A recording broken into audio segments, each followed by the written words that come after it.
नमो नमो विद्यार्थियों, मैं डॉक्टर हनुमान साई माली राजस्थान सरकार और वेदांता के सीएसआर इंस्टीट्यूट ई कक्षा में आपका स्वागत करता हूं, जिसके टेक्निकल पार्टनर है मिशन ज्ञान।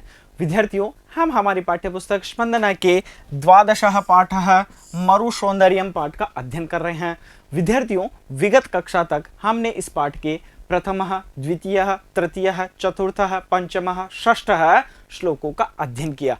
आज की कक्षा में विद्यार्थियों हम इस पाठ के सप्तमः, अष्टमः श्लोक का अध्ययन करेंगे। तो विद्यार्थियों, आज की हमारी कक्षा का शीर्षक रहेगा सप्तमः अष्टमः श्लोकश्च।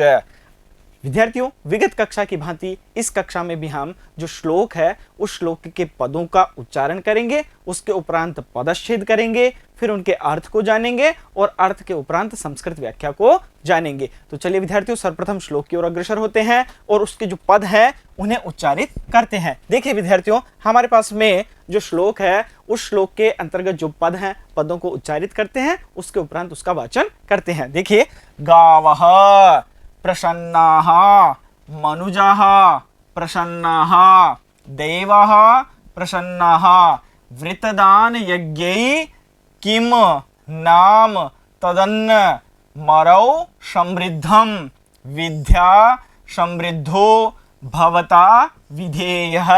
इस प्रकार से इस श्लोक के अंतर्गत पद है। चलिए विद्यार्थियों, इसका एक बार वाचन करते हैं, उसके उपरांत इसके पदच्छेद करते हैं। देखिए, गावः प्रसन्ना मनुजा प्रसन्ना देवाः प्रसन्नः वृतदान यज्ञै किम नाम तदन्नः मरौ समृद्धं विद्या समृद्धो भवता विधेयः।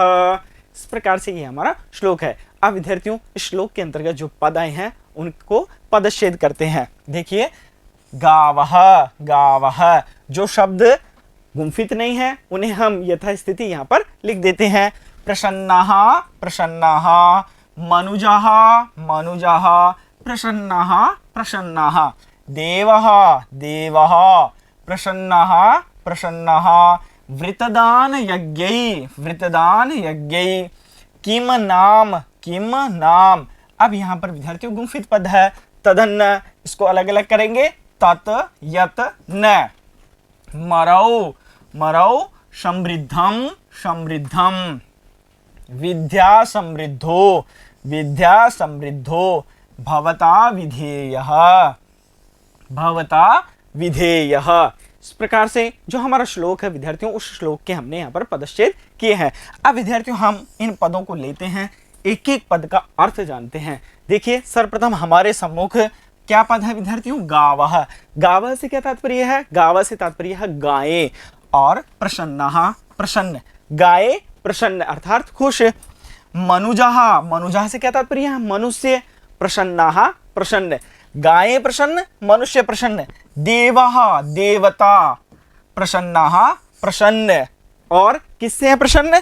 वृतदान यज्ञै, वृतदान एवं यज्ञों से। इस प्रकार से विद्यार्थियों, जो हमने पदच्छेद किए थे, पदच्छेद के अंतर्गत जो हमारे पास में पद थे, उन पदों के अर्थ को हमने यहाँ पर जाना है। चलिए, इन पदों के जो अर्थ है, अर्थ को हम क्रम से लेकर एक वाक्य का निर्माण करने का प्रयास करते हैं। देखिए, गाय प्रसन्न, मनुष्य प्रसन्न, वृतदान एवं यज्ञों से देवता प्रसन्न। इस प्रकार से यहाँ पर हमारा एक वाक्य बनता है। चलिए विद्यार्थियों, संस्कृत के पदों के अंतर्गत इनको क्रमबद्ध करते हैं। गावः प्रसन्नाः, मनुजाः प्रसन्नाः, वृतदान यज्ञै देवाः प्रसन्नाः, वृतदान यज्ञै च देवाः प्रसन्नाः। यहाँ पर हमने च लिखा है। और इस प्रकार से, तो अब इसका क्या अर्थ हुआ विद्यार्थियों? गाय प्रसन्न, मनुष्य प्रसन्न और वृतदान यज्ञ एवं यज्ञों से देवता प्रसन्न। इस प्रकार से इसका अर्थ होता है। चलिए विद्यार्थियों, जो शेष बचे हुए पद हैं उन्हें लेते हैं और उनके अर्थ को जानते हैं। किम, किम से क्या तात्पर्य विद्यार्थियों? क्या है? नाम, ऐसा, यहां पर हमने अर्थ लिया है। यत, और उससे पूर्व क्या है विद्यार्थियों? तत्, क्या है? तत् यत, जिससे, न, नहीं, मरौ, मरु प्रदेश, समृद्धम, संपन्न, विद्या समृद्धो, विद्या से संपन्न, भवता, आपके द्वारा, विधेयः, करना चाहिए। इस प्रकार से जो हमारे पद थे उन पदों के यहाँ पर अर्थ है। यहाँ पर विद्यार्थियों हम क्रम बनाकर इसका अर्थ जानने का प्रयास करते हैं। देखिए सर्वप्रथम, क्या है ऐसा जिससे मरु प्रदेश संपन्न नहीं। इस प्रकार से यह पंक्ति होगी। देखिए, किम किम ऐसा जिससे नाम ततयत मरौ न समृद्धम। इस प्रकार से मरु प्रदेश संपन्न नहीं है। अब आपके द्वारा विद्या से संपन्न करना चाहिए, तो भवता विद्या समृद्धो विधेयः। इस प्रकार से यह पंक्ति बनती है। चलिए विद्यार्थियों, दोनों पंक्तियों को लेते हैं और अन्वय के रूप में आगे लिखते हैं। देखिए हमने यहाँ पर इनको लिख दिया है और आरंभ में हमने जोड़ दिया है मरौ, अर्थात मरु प्रदेश। तो गावः प्रसन्नाः मनुजः प्रसन्नाः वृतदान यज्ञै च देवः प्रसन्नः किम नाम तत् यत् मरौ न समृद्धम सोऽयं मरुः भवता विद्या समृद्धो विधेयः। इस प्रकार से हमने अन्वय की जो दो पंक्तियां थी उनको यहाँ पर लिखा और शेष पद हमने यहाँ पर मरौ और सो अयम मरुः, इसलिए इस मरु प्रदेश को यहाँ पर एक पद हमने यहाँ पर जोड़ दिया है। चलिए विद्यार्थियों, हमारे सम्मुख जो हमने पदच्छेद किया था वह पदच्छेद भी हमारे यहाँ पर सम्मुख है। विद्यार्थियों, श्लोक के पदच्छेद के माध्यम से भी हम अन्वय बनाने का प्रयास करते हैं। देखिए, गावः प्रसन्नाः मनुजः प्रसन्नाः, गावः प्रसन्ना मनुजः प्रसन्नाः वृतदान यज्ञै देवः प्रसन्नाः। तो वृतदान यज्ञै च देवः प्रसन्नाः। उसके पश्चात क्या है विद्यार्थियों, किम नाम तत् यत् मरौ, किम नाम तत् यत्, यहाँ पर न है, इसे हम लिख लेते हैं न किम नाम तत् यत् मरौ न समृद्धम, किम नाम तत् यत् न मरौ समृद्धम या मरौ न समृद्धम। और उसके उपरांत है विद्यार्थियों शो अयम, हमने यहाँ पर अलग से जोड़ा है, भवता विद्या समृद्धो विधेयः, भवता विद्या समृद्धो विधेयः। इस प्रकार से विद्यार्थियों ये हमारा अन्वय है। अब अन्वय के अंतर्गत जो पद आए हैं उनके अर्थ को जानते हैं और फिर आगे की ओर बढ़ते हैं। देखिए विद्यार्थियों, गावः, गावः से हमने अर्थ लगाया था क्या, गाय, और संस्कृत में इसका अर्थ और क्या होगा विद्यार्थियों, धेनवः। प्रसन्नः, प्रसन्नः से क्या तात्पर्य है, तुष्टः या प्रसन्न। मनुजा, मनुजा से क्या तात्पर्य विद्यार्थियों, मानवः, मनुष्य, बहुवचन का पद है। वृतदान यज्ञै, वृतेन दानेन यज्ञेन च, वृत दान और यज्ञ से। विद्या समृद्धः, विद्या संपन्न है, विद्या से संपन्न। विधेयः, करणीय है, करना चाहिए। इस प्रकार से विद्यार्थी जो अन्वय के अंतर्गत हमारे पद आए थे उन पदों के अर्थ को हमने यहाँ पर जाना है। अब विद्यार्थियों इस श्लोक के अंतर्गत जो संस्कृत व्याख्या है उसको जानते हैं और वहीं से ही हम जो श्लोक के अंतर्गत जो कथन है उसके भाव को जानते हैं। देखिए विद्यार्थियों, संस्कृत व्याख्या, प्रस्तुत श्लोके मरु प्रदेशस्य समृद्धि विषये वर्णितम यत्, प्रस्तुत श्लोक में मरु प्रदेश की समृद्धि के विषय में वर्णित है कि, अब क्या वर्णित है विद्यार्थियों, देखिए, मरु प्रदेशे धेनवः तुष्टाः सन्ति, मरु प्रदेश में गायें संतुष्ट है। मानवः संतुष्टाः सन्ति, मानव संतुष्ट है। तथा च वृतेन दानेन यज्ञेन च देवताः संतुष्टाः सन्ति, और व्रत दान और यज्ञ से देवता भी संतुष्ट हैं, प्रसन्न है। मरु प्रदेशे एतादृशम किम नास्ति, मरु प्रदेश में ऐसा क्या नहीं है, येन मरु देशः संपन्नः नास्ति, जिससे मरु देश संपन्न नहीं है। अर्थात मरु प्रदेश के अंतर्गत वे सभी वस्तुएं मौजूद हैं या उसके अंतर्गत है जिससे जो मरु प्रदेश है वह क्या है विद्यार्थियों, संपन्न है, अर्थात पूर्णतः समृद्धः वर्तते। तात्पर्य है कि वह पूर्ण रूप से समृद्ध है। भवद्भिः एषः मरु प्रदेशः विद्यया संपन्नः करणीयः, आपके द्वारा इस मरु प्रदेश को क्या करना है विद्यार्थियों, विद्या से संपन्न करना चाहिए, इस प्रकार से कहा गया है। चलिए विद्यार्थियों इस श्लोक का हिंदी अनुवाद जानते हैं। देखिए, मरुस्थल में गाय प्रसन्न है, तात्पर्य है संतुष्ट है, तो मरुस्थल में गाय प्रसन्न संतुष्ट है, मनुष्य प्रसन्न है और व्रत दान एवं यज्ञों से देवता भी प्रसन्न है। ऐसा क्या है जिससे मरु प्रदेश संपन्न नहीं है, अर्थात सभी से संपन्न है।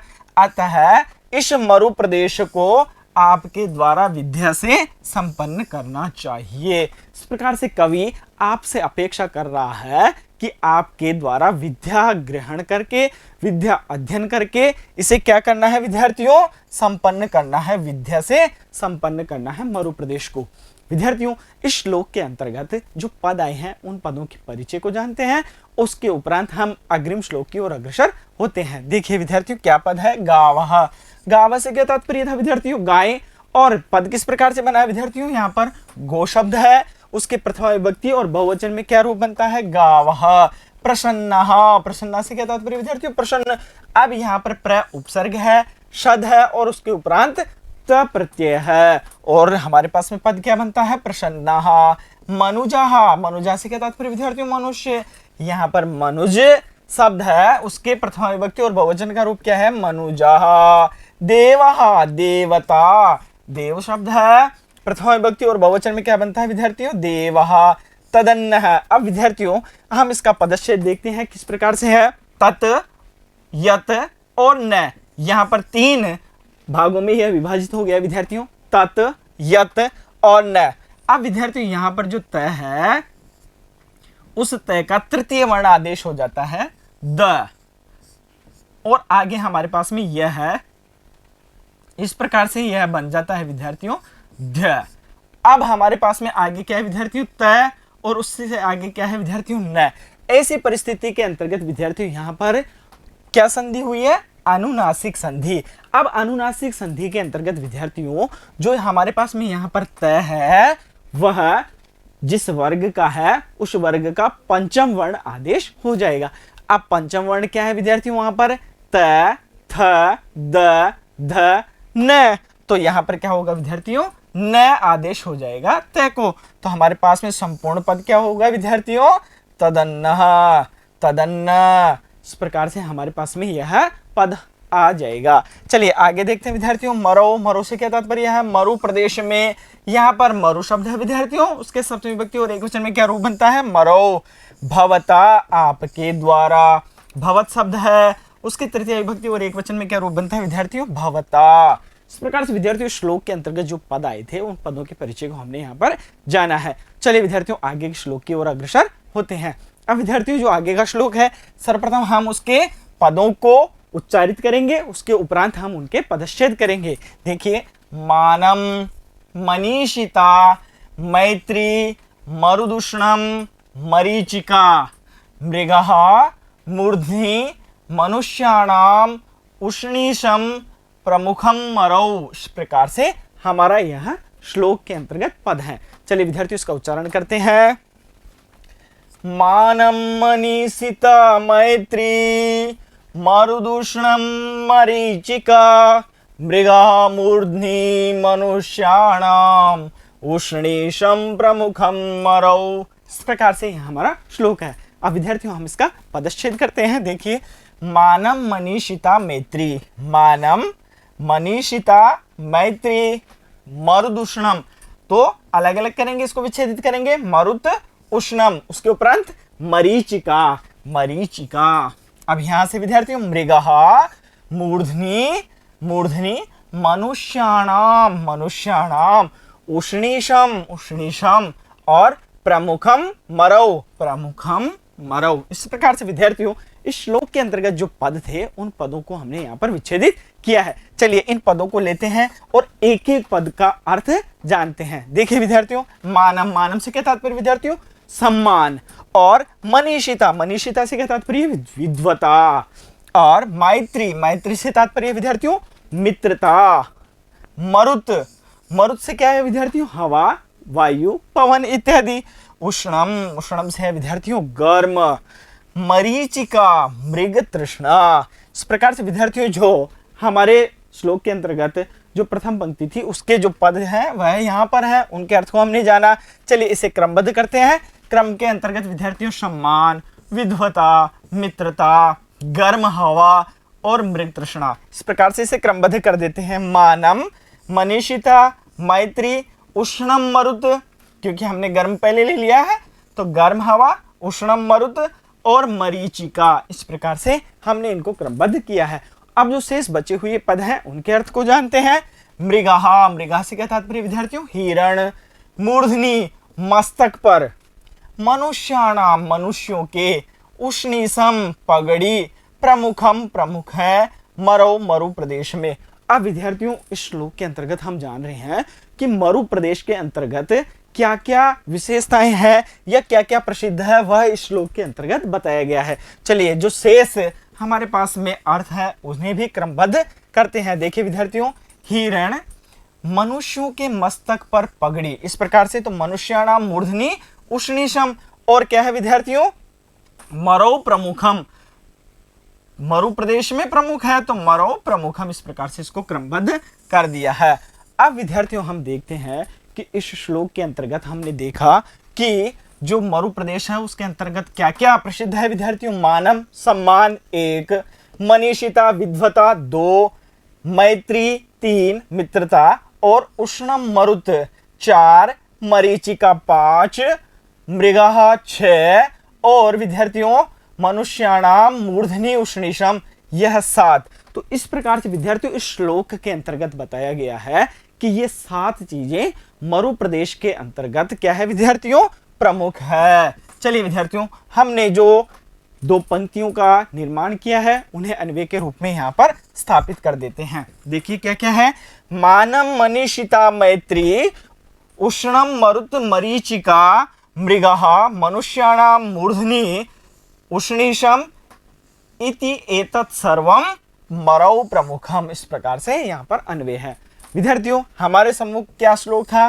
मानम, मनीषिता, मैत्री, मरुत, उष्णम, मरीचिका, मृगः, मूर्धनि, मनुष्याणाम उष्णीशम प्रमुखम मरो। इस प्रकार से इसका अन्वय है। तो मानम, मनीषिता, मैत्री, मानम, मनीषिता, मैत्री, उष्णम मरुत, मरीचिका, मृगः, उसके उपरांत विद्यार्थियों क्या था?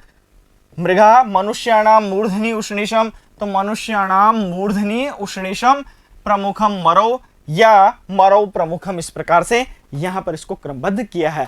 अब विद्यार्थियों जो हमारे पास में अन्वय है उस अन्वय के अंतर्गत जो पद है उनके अर्थ को जानते हैं। देखिए मानम, मानम से क्या तात्पर्य विद्यार्थियों? सम्मान, सम्मान है सम्मान। मनीषिता, विद्वता, विचारशीलता। मैत्री, मैत्री से क्या तात्पर्य विद्यार्थियों? मित्रता। उष्णम, उष्णम से क्या तात्पर्य है? गर्म। मरुत, मरुत से क्या तात्पर्य विद्यार्थियों? वायु अथवा हवा। मरीचिका, अब विद्यार्थियों यह है मृग तृष्णा। अब मृग तृष्णा किसे कहते हैं विद्यार्थियों? मरुस्थल के अंतर्गत जब मृग को दूर से कहीं पर पानी भरा हुआ दिखता है और उसे प्राप्त करने के लिए मृग उसकी ओर भागता है, लेकिन वह वहां पर पहुंचकर देखता है कि वहां पर जल नहीं होता है, तो उसे क्या कहते हैं विद्यार्थियों? मृग तृष्णा। मूर्धनि, मूर्धनि से क्या तात्पर्य विद्यार्थियों? मस्तके, मस्तक पर। उष्णीशम, शिरोवेष्टनम, और उसका अर्थ क्या है विद्यार्थियों? पगड़ी। इस प्रकार से विद्यार्थियों जो हमारे अन्वय के अंतर्गत पद थे उन पदों के अर्थ को हमने जाना। अब विद्यार्थियों हम इस श्लोक के जो भाव है उसको जानने के लिए इसकी संस्कृत व्याख्या की ओर अग्रसर होते हैं। अब संस्कृत व्याख्या के अंतर्गत क्या है विद्यार्थियों?